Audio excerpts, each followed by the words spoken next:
Oui, bien ici on est au Musée de l'Amérique francophone. C'est un bâtiment qui a environ 100 ans d'histoire, peut-être un peu plus. C'est un bâtiment ancien et c'est pour ça qu'on souhaite transférer les archives historiques dans un autre endroit, dans le futur agrandissement du Centre national de conservation et d'études des collections. Pour le microclimat qu'on tente de créer autour des objets, c'est l'édifice, c'est l'écrin, c'est la structure, l'enveloppe qui fait qu'on peut ou qu'on ne peut pas maintenir les conditions idéales. Il y a 4 facteurs qui sont impliqués dans la détérioration d'un objet. Le premier, le plus déterminant, c'est la nature même de l'objet, ses composantes physiques et chimiques, je dirais.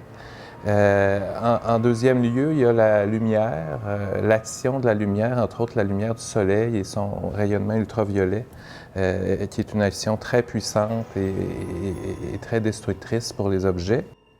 Je dirais ensuite de ça qu'il y a les facteurs physiques. Et ça, c'est large. Ça peut être les sinistres, ça peut être les manipulations, l'abrasion, les incidents. C'est vraiment tout ce qui peut rentrer en contact avec l'objet de manière non souhaitée ou non contrôlée.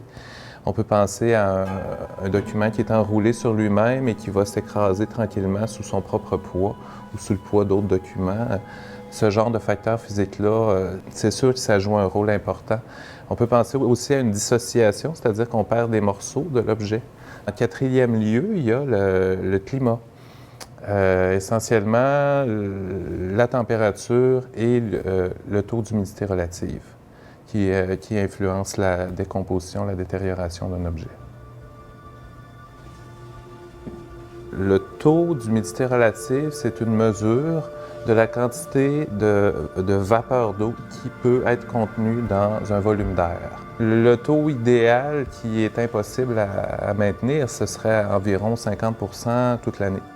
Donc, c'est à peu près 50-55% l'été et environ 40-42% l'hiver. Et ça, c'est dans la grande majorité des édifices, c'est à peu près impossible. C'est une cible qui est trop exigeante. Les objets, par leur composition, par la nature de leurs matériaux, vont réagir différemment au changement climatique. Ça peut favoriser le jaunissement des papiers. Par temps sec, les toiles vont être très tendues. Il y a toutes sortes de phénomènes comme ça qui sont vraiment déterminés par la nature même des matériaux, par leur fabrication.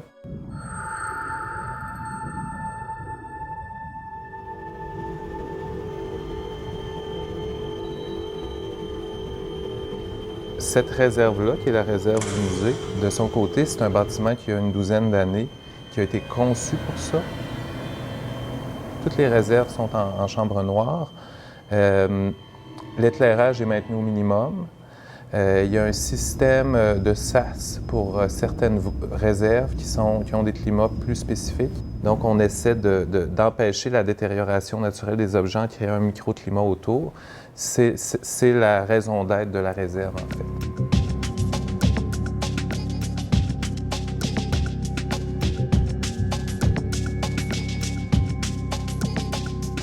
fait. Pour voir au contrôle du climat, il y a une salle mécanique dans laquelle sont rassemblés les appareils qui voient au contrôle, qui sont branchés sur des sondes dans tout l'édifice et qui gèrent le contrôle climatique en temps réel.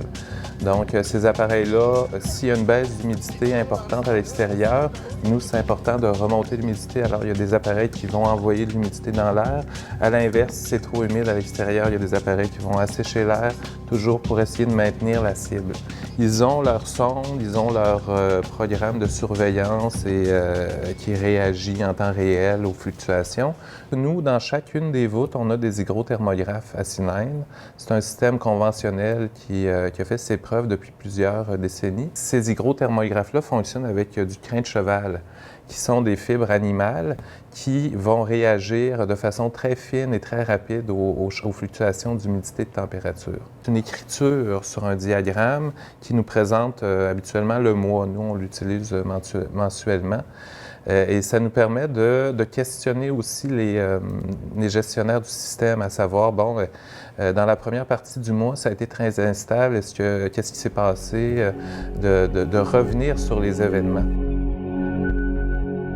Notre rôle à nous, c'est de perdre le moins possible de cette mémoire-là collective pour les générations futures.